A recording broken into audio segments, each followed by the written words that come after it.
अगला टॉपिक परिमेय संख्या में है। दशमलव संख्या को परिमेय संख्या के रूप में लिखना। इसके पहले एक्सरसाइज में हम लोगों ने पढ़ा था कि किसी भी परिमेय संख्या को दशमलव संख्या में कैसे निरूपित किया जा सकता है।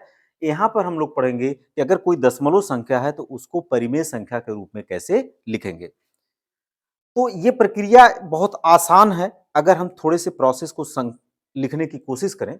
सपोज कर लेते हैं हमारे पास एक दशमलव के रूप में ये अंक लिखा हुआ है। मान लो ये दशमलव के रूप में एक अंक लिखा हुआ है, ठीक है। तो अब इसे हमें परिमेय संख्या के रूप में लिखना। तो पहले हमें समझें, हम दशमलव के जब बाएं तरफ आते हैं तो इसको क्या कहते हैं? इकाई। इसको क्या कहते हैं? इकाई। यही पढ़ा कि नहीं पढ़ा? इसको क्या कहते हैं? दहाई। और इसको क्या कहते हैं? सैकड़ा। और भी आगे रहेगा तो हम हजार, 10,000 लिखते रहेंगे। इसी तरह से ये हो गया दशमलव। ये कौन सा बिंदु हो गया? दशमलव। दशमलव के राइट में जो संख्या लिखी रहती है उसका नाम क्या होता है? तो दशमलव के बाद की जो संख्या लिखी हुई है, जो पहली संख्या होती है, इसका नाम होता है दशांश। इसका नाम होता है दशांश। जो दूसरी संख्या लिखी होती है इसका नाम है शतांश। इसका नाम क्या होता है? शतांश। और जो तीसरी संख्या होती है उसका नाम होता है सहस्त्रांश। इसका नाम होता है सहस्त्रांश।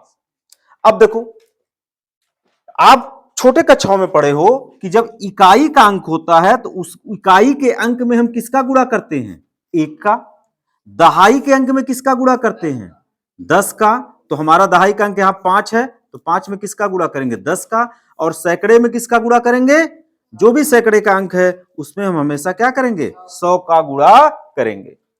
लेकिन अगर दशांश की बात आती है तो जो भी दशमलव के बाद जो संख्या रहती है उसमें हम क्या करते हैं?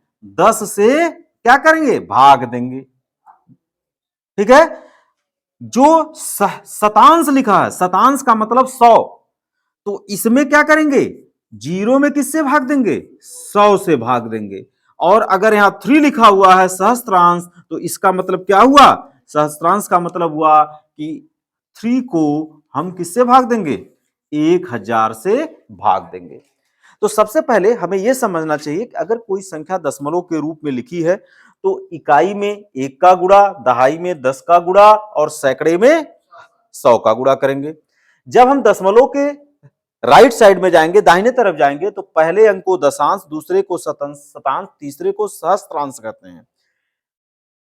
दशांश में 10 से भाग देते हैं, शतांश में 100 से भाग देते हैं और सहस्त्रांश में 1000 से भाग देते हैं। इस रूप में अगर कोई हमें संख्या लिखी हुई हो तो उसे हम परिमेय संख्या के रूप में व्यक्त करना सीखेंगे। अब हम इसी अंक को ये सारी चीजें समझने के बाद हम लोग क्या करेंगे? इसको P/Q के रूप में लिखेंगे। तो इसको हम लिख लेते हैं 157.503। दशमलव के बाद की संख्याएं हमेशा अकेले में पढ़ी जाती हैं, तो इसको कैसे पढ़ोगे? 157.503। ऐसा नहीं करेंगे 503, ऐसा नहीं पढ़ेंगे। दशमलव के बाद की संख्या हमेशा अकेले में पढ़ी जाती हैं। तो जब भी हम इसको बदलेंगे तो ये बेटा क्या है? इकाई का अंक। ये क्या है? इकाई का अंक। वहां पढ़ लिए हो। तो इसमें हम किसका गुणा करेंगे? 1 का। इसमें किसका गुणा करेंगे? 1 का। तो 7 में जब 1 का गुणा करेंगे तो उसका मान कितना आएगा? 7 आएगा। ये कौन सा अंक है? दहाई का। दहाई में हमको किसका गुणा करना है? 10 का। तो जब 10 का गुणा करेंगे तो 5 में अगर 10 का गुणा कर दिया तो कितना बन गया? इकाई का अंक क्या है? 1। और 1 में हमें कितना गुणा करना है? 100 का। तो जब इसमें 100 का गुणा करेंगे तो 1 सवाए कितना हो गया? 100। अब ये दशमलव के बाएं तरफ के सारे अंक लिख लिए गए। सारे अंक लिख लिए गए। ये कितना हुआ? 100 धन 50 धन 7, 157। ये दशमलव के बाएं तरफ के अंक हैं। अब यहां सब अंक को क्या कर लेना है? जोड़ लेना है, तभी जोड़ करके 157 लिखा गया। अभी क्या करना है? दशमलव के स्थान पर भी प्लस लिखिए अब ये दशमलव के दाहिने तरफ की पहली अंक है जिसे हम कहेंगे दशांश, तो इसमें हमें किससे भाग देना है? 10 से। इसमें किससे भाग देना है? 100 से। और इसमें किससे भाग देना है? 1000 से। ठीक।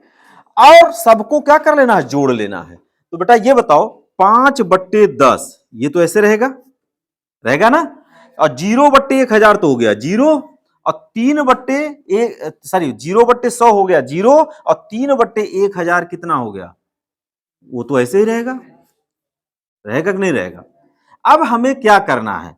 ये तो 0 हो गया, इसका हर कुछ नहीं है तो 1 है, इसका हर 10, इसका हर 1000, इन तीनों का लघुत्तम लोगे तो वो हो जाएगा 1000। अब 1 से 1000 को भाग दोगे तो 1000 बाहर जाएगा, और 1000 का अगर 157 में गुणा करोगे ये हो जाएगा 157, और इसके आगे कितने जीरो बढ़ जाएंगे? 3 जीरो।